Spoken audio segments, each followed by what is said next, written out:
You think unrest in Tehran is just another headline, another protest, another flash of anger, another crackdown. It is not. What's unfolding in Iran right now is the slow collapse of a political and economic bargain that has held the country together for decades. And that bargain is breaking in real time. To understand what is happening today, you need to go back.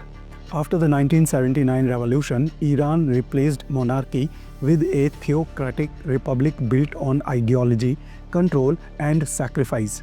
The state promised dignity, resistance, and stability in exchange for obedience and endurance. For years, that trade-off worked. Subsidies softened hardship, government-linked jobs absorbed frustration, and the narrative of foreign enemies helped justify economic pain. But generations change. Millions of Iranians alive today never experienced the revolution. They grew up with the internet, with global comparisons, with expectations very different from their parents. And in 2022, after the death of Mahsa Amini, something fundamental shifted. Those protests weren't only about a law or morality policing. They questioned the legitimacy of the entire system.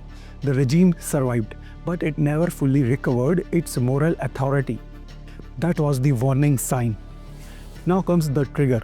By late 2025, Iran's economy was under extreme strain. Inflation surged past 40%.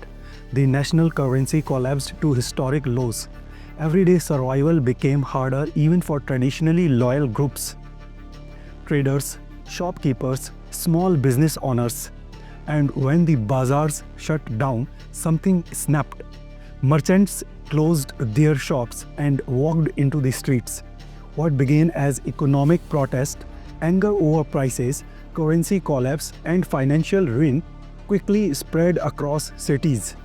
This matters because when markets rebel, it's no longer just ideology versus youth, it's livelihood versus the state. Economic pain turned into political anger. Slogans shifted, crowds that initially demanded relief began demanding freedom. This is the most dangerous phase for any regime, when people stop asking for fixes and start questioning authority itself. The state responded the way it always has. Force, arrest, intimidation. Officials labeled demonstrators as rioters and foreign agents. Security forces moved in unevenly, harsh in some cities, restrained in others. That inconsistency tells you something important. It shows a system trying to calculate how much force is enough to survive without triggering something worse. As protests spread to dozens of cities, casualties mounted. Hundreds were detained. Official speeches hardened in tone. The supreme leader framed the unrest as an existential threat, warning security forces to restore order at any cost. At the same time, the government sent mixed signals, hinting at dialogue while authorizing repression. Right now, this is where Iran stands. Nationwide unrest, economic collapse, a population that feels betrayed, and a leadership balancing between fear and force. Outside Iran, the pressure is growing louder. Western governments condemned the violence. Political figures issued warnings. Tehran responded predictably, blaming foreign interference, using nationalism to rally loyalists and justify crackdowns. This external pressure cuts both ways. It exposes the regime internationally, but it also gives it a convenient enemy narrative to sell at home. Why does this matter beyond Iran? Because internal instability in Iran reshapes the entire region. It affects proxy conflicts, energy markets, shipping routes, and diplomatic calculations. A weakened Iran is unpredictable, and unpredictability is dangerous. But the biggest cost is internal. Arrests, deaths, fear, and a generation losing whatever faith it had left in the system. So where does this lead? There are only three realistic paths forward. The first is a hard crackdown.